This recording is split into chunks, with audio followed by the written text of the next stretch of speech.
Hey guys, how's it going? Hope you're doing well. My name is Crown, and today I'm going to read you some very interesting stories that I hope that you're gonna love. And now, without further ado, let's go!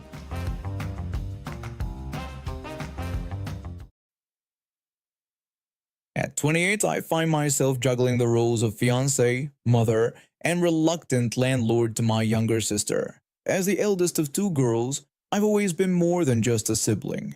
From the moment my sister was born, 7 years my junior, I became her second mother. Our parents, though loving, were often consumed by their demanding careers, leaving much of the day-to-day care to me. Initially, I embraced this responsibility. Caring for my little sister made me feel important and needed. However, as we grew older, our dynamic shifted. She became increasingly demanding and entitled, while I morphed into a doormat, constantly bending over backwards to help her with little acknowledgement. Fast forward to the present. I've carved out a successful career in marketing, found a wonderful fiancé who works in IT, and we have an adorable 11-month-old son. We live in a modest 3-bedroom apartment in the city, conveniently located near several universities. Life was good until my sister decided to attend one of those nearby schools. With our parents living an hour away from the city, I offered to let my sister stay in our spare room. My fiancé was hesitant, but I assured him it would be fine. We established ground rules. With noise control after my son's bedtime being paramount, we specifically asked her to use her key instead of the loud electronic keypad if she came home late. The first few months went smoothly, but as she acclimated to college life, things began to change. She started going out more, coming home late, and disregarding our rules. The situation came to a head one Friday night in May when she used the loud keypad at 2 a.m. waking my son. The next morning I confronted her. She feigned ignorance, then gave a half-hearted apology, claiming she forgot. When I reminded her this wasn't the first time, she complained that using the keypad was easier than digging through her bag for the key. I tried to explain how disruptive it was, but she brushed me off. This pattern continued for weeks. Each time I'd remind her, she promised to do better, but nothing changed. After a particularly bad night where she not only used the keypad, but also stumbled around loudly, waking everyone up, I decided enough was enough. I confronted her about consistently breaking our rules. She tried to downplay it, sarcastically asking if I was going to ground her. To her surprise, I said yes and implemented an 8 p.m. curfew. She protested, arguing that she wasn't a child and should be able to enjoy college life. I told her she could have all the fun she wanted when she had her own place, but while living with us rent-free, she needed to respect our family and our rules. She complained to our parents, with our mom backing me up but our dad thinking I was overreacting. Over the next few days, my sister tried everything to change my mind, whining about missing parties, showing me her professional LinkedIn profile, and even guilt-tripping me about ruining her college experience.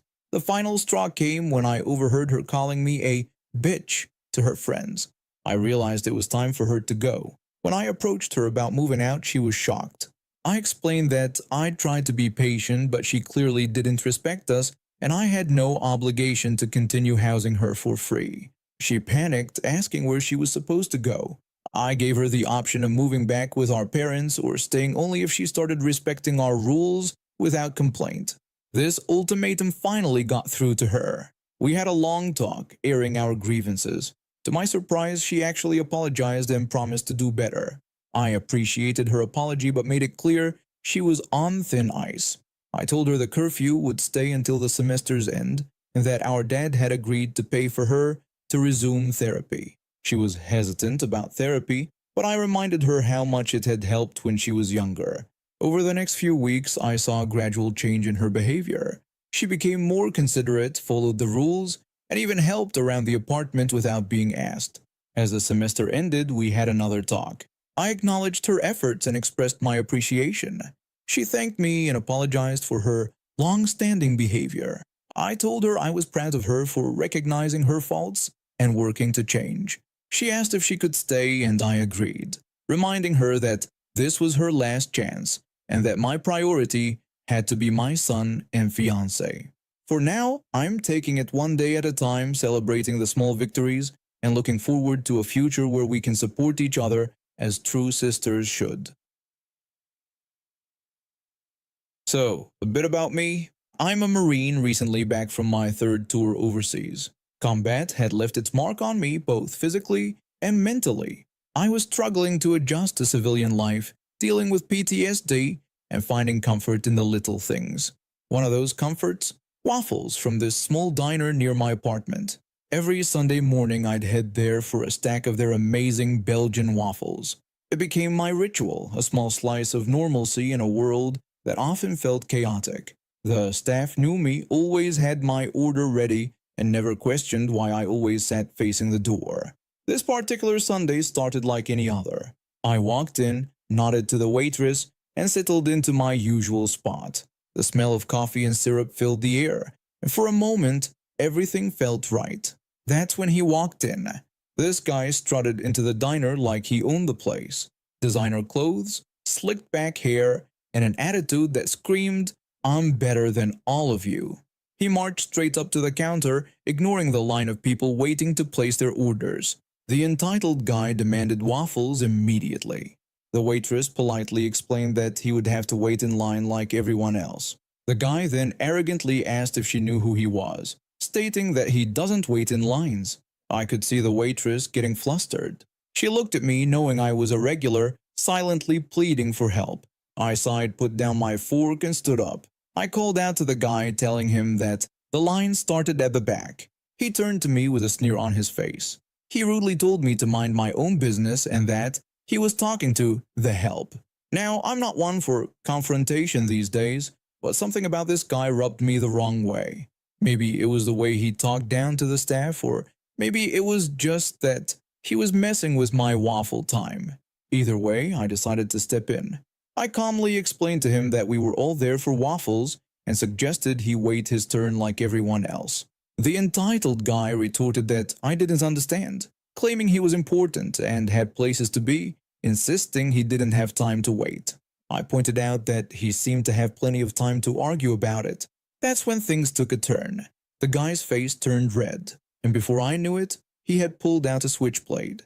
The entire diner went silent. The entitled guy threatened me, asking if I wanted to be a hero and suggesting he'd carve me up like a waffle. Now I faced down insurgents and survived IED attacks.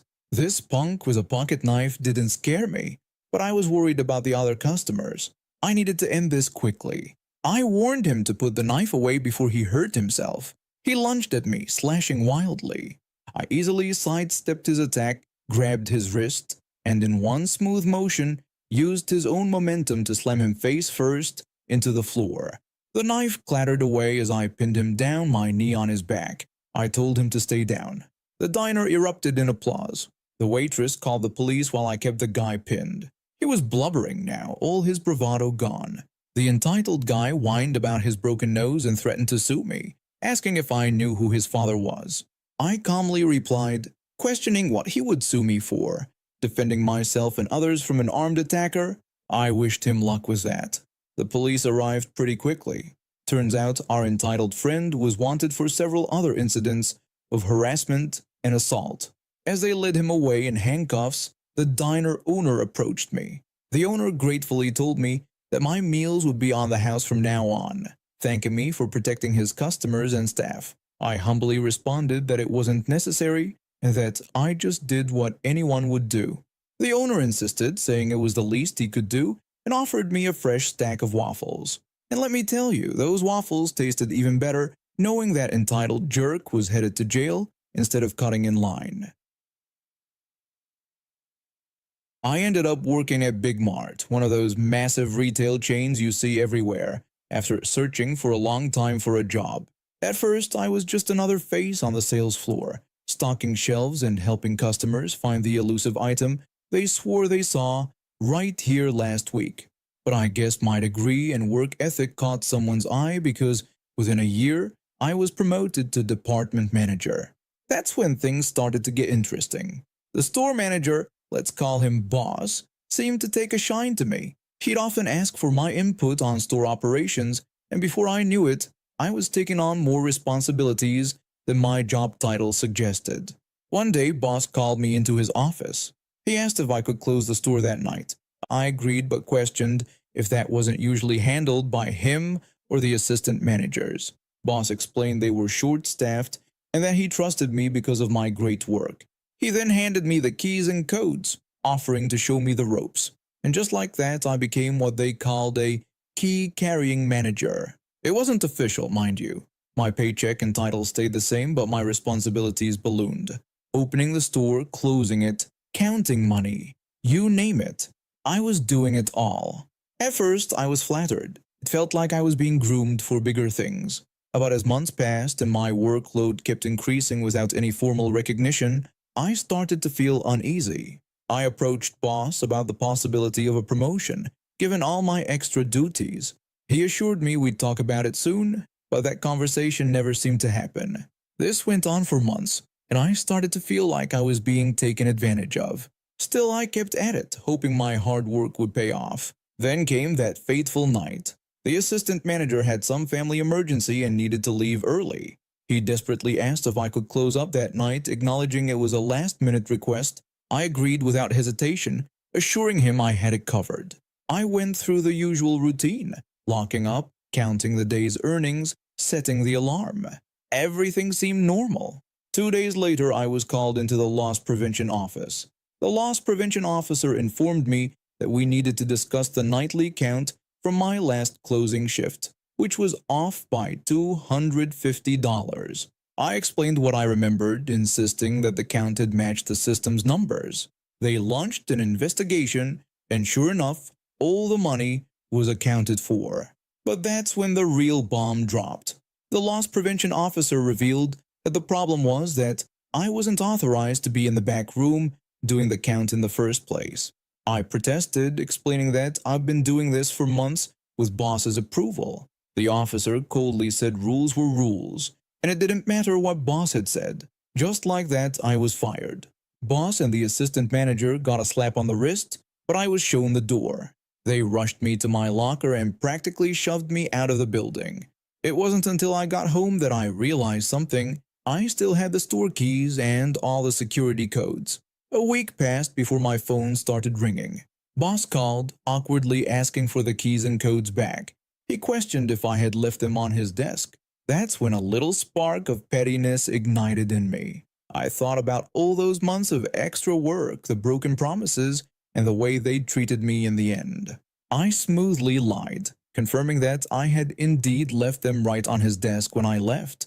I suggested it must have slipped his mind with all the excitement. I hung up smirking at the shiny keys still in my possession. A few weeks later, I heard that Big Mart had to change every lock in the store and update all their security systems. It must have cost them a fortune. I hear Big Mart is still in business, but I do my shopping elsewhere these days. Funny how things work out, isn't it? I've been living in this small neighborhood for over 2 decades now. It's a quiet place, filled with good folks who mind their own business. When I first moved here, there were some basic rules set by the developer, but nothing too strict. We all got along just fine without constant oversight. I'm what you'd call a baby boomer, but I like to think I'm more laid back than some of my peers. I've seen this neighborhood change over the years, watched as new families moved in and out. But recently, things started to shift in a way that didn't sit right with me. It all began when a few retirees and some newcomers decided they knew better than the rest of us about how we should live our lives.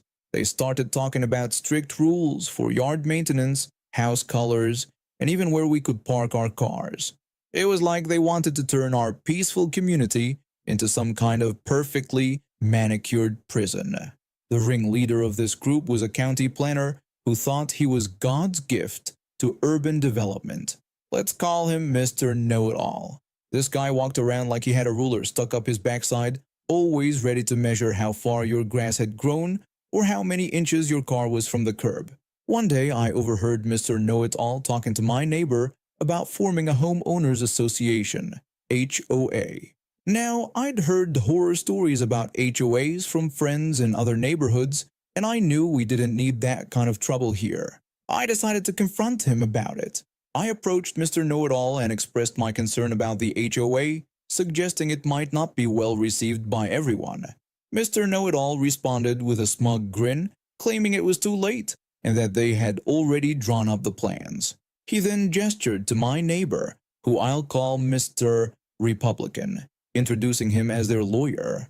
This caught me off guard because just last week, Mr. Republican was going on and on about how the government was too big and didn't represent the people. I turned to Mr. Republican and questioned how he, as a staunch Republican who had just been complaining about big government, could support creating another layer of bureaucracy with taxing authority. I pointed out that it didn't seem to add up. Mr. Republican looked like he'd just swallowed a lemon. He mumbled something unintelligible and scurried back into his house. Mr. Know-It-All, looking less smug now, pedaled away on his bike. That's when I realized I had an ace up my sleeve. I knew all the original homeowners, some still living here and others who had moved but still owned property in the neighborhood.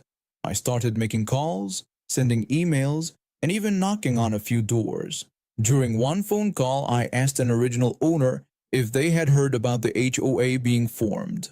Their response was immediate and emphatic, expressing strong opposition to the idea and stating that they didn't need busybodies telling them what to do.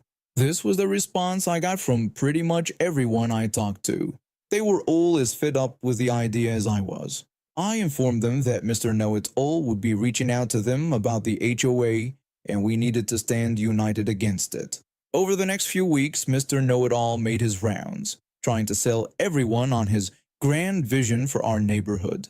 But thanks to our little network, he was met with a wall of resistance at every turn. One original owner bluntly told Mr. Know-It-All that they had been doing just fine without an HOA for years and suggested he take his rule book elsewhere. Another resident simply slammed the door in his face, expressing their lack of interest and telling him to bother someone else. It was beautiful to watch. Mr. Know-It-All's face got redder with each rejection. His dreams of power were crumbling before his eyes.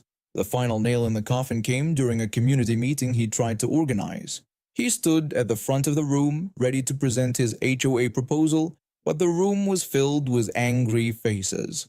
I stood up and addressed the room, saying that I believed I spoke for everyone when I said we weren't interested in the HOA and that we liked our neighborhood just the way it was. The room erupted in agreement. People started sharing stories of HOA nightmares they'd heard from friends and family. Mr. Know-It-All's face went from red to pale as he realized his grand plan was falling apart. Mr. Know-It-All tried to argue, sputtering about the need for structure, rules, and order. But another resident quickly shut him down, pointing out that we already had rules. They were called being a decent neighbor and minding your own business. The meeting ended with Mr. Know-It-All storming out, his little folder of HOA plans clutched tightly to his chest. Within a month, he had put his house up for sale and moved away. I can't help but smile thinking about how we dodged that HOA bullet. And now we have reached the end of today's stories. Thank you for watching, and see you next time.